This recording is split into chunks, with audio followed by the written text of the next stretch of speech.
about that? How about that? Catch me outside. How about that? Catch me outside. How about that? Catch me outside. How about that?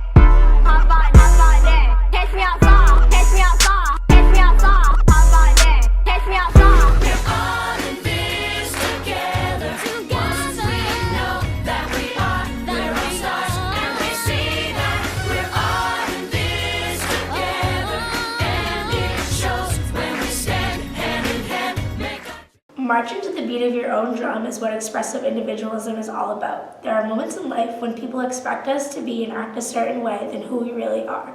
According to Bullman, Hollywood portrays expressive individualism in high schools as rejecting peer conformity and the authority of adults, such as teachers and parents, in order to realize and freely express their true individual identities. High School Musical is a great representation of this and shows how it is hard for people to be who they really are. So after when Troy and Gabriella get the call back for the spring musicale, you basically have Troy starting a little revolution within the school that gets each of the students start to share their secret passion. With the song Stick to the Status Quo, the scene and the layout of the school and the cafeteria, you basically see a hierarchy within the school system. You have the popular kids on the second floor of the cafeteria. Then you have the athletes and cheerleaders sitting in the back, but on the stage platform. The nerds off to the left-hand side, and then the quote-unquote outcasts are towards like the front of the cafeteria off to the side. As the song basically goes on, you have people sharing their passion from being a chef to a dancer to being a musician, and basically the whole song entitled basically to stick to stuff that you know. Not to conform to the way that you want to be, but sticking to what society has for you to do. Sharpay and her brother Evan, the main antagonists of the film High School Musical, stand in sharp contrast to the main characters Troy and Gabriella, which are proponents of expressive individualism. Sharpay and Evan, on the other hand, are components of utilitarian individualism, which the movie critiques. They show the moral delinquency of the wealthy, and Sharpay and Evan both have Machiavellian characteristics, as shown in their song "Bop Bop Bop to the Top." They say, Kicking and scratching, grinding out my best. Anything it takes to climb the ladder of success. this is a criticism of the competitive aspects of utilitarian individualism, and helps to further promote the expressive individualism as a theme in the movie. When Sharpay and Evan eventually fail to land the main roles in the spring musicale, and are beaten by Troy and Gabriella, the proletariats of the urban high school genre. You're looking at Breaking Free and Bop to the Top. They got commonalities between the two of them, you know? Both are trying to get you to climb the ladder of success, yeah? Well, check this out. Breaking Free is more of a liberation story here.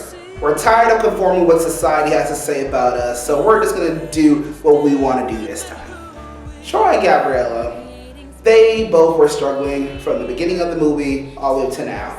Both never really thought of singing whatsoever, but now it's that because they got this call back, now they started to develop their passion to sing, just because of that first night engagement that they had at the New Year's Eve party.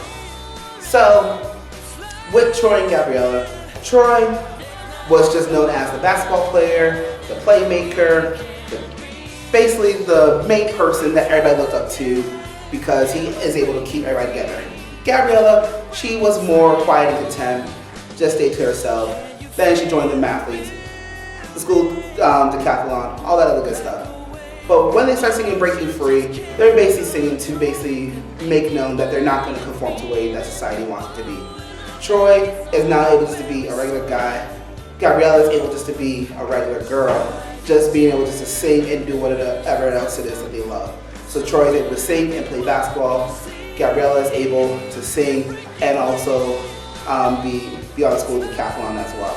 So Breaking Free shows it shows the signs that it's okay to break away from the conformity of society and be who you really want to be. Go.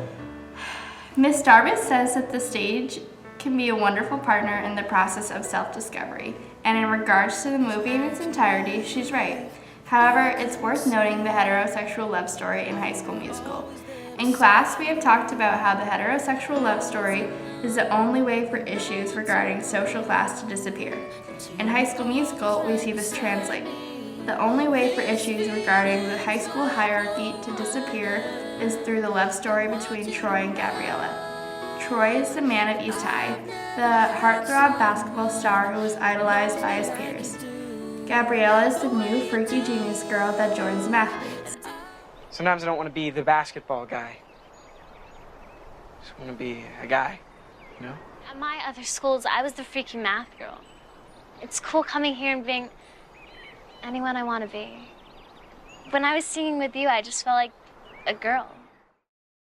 As their relationship is progressing, we see that Gabriella doesn't express herself in the mathletes the way she does when singing with Troy. And Troy doesn't express himself at basketball the way he does with Gabriella. In order to feel like themselves, and in order to express themselves truly, they need to be with each other. Because of their relationship, we see that other students express themselves as well, and we watch the strict social structure crumble. With their heterosexual romance, the hierarchy is broken down. Is High School Musical too idealistic to young people? No, it's not. To older people? Maybe. But by Bowman, yes. Because by Bowman, high school films are modern-day folk tales. They tell stories of who we are and what to believe. These films exist in a social context. They are socially shaped by the people and they socially shape the people. These films are created within specific social and cultural contexts in mind and target social class. In this case, it's targeting the middle class and its privileges. As usual, Troy Bolton and Gabriella overcome a status quo and develop their identities opposed to the middle class institution and defeat their social cultural popularity that controlled their fellow students' identities and beliefs. As explained by Bowman, it's ironic. The reason why is because the students went against the flow of the social control and beating cultural of popularity, and then they became the new culture of popularity and then created a new social control. But, as asked by Bowman, who has the power to do all this? Well, the upper class does. But it's the middle class sensibility that dominates the American culture. The middle class privilege of Hollywood is the result of the fact that artists and audience are largely members of the middle class. Because of this, Hollywood has the power to represent culture. They created these stories to reinforce dominant culture and understand American life. As by Bowman, the worldly view that assumes individuals that have the power to change the world, that in the United States, you are free to whoever you want. You're free to be whoever you want. The poor are responsible for themselves, and those who follow the rules and laws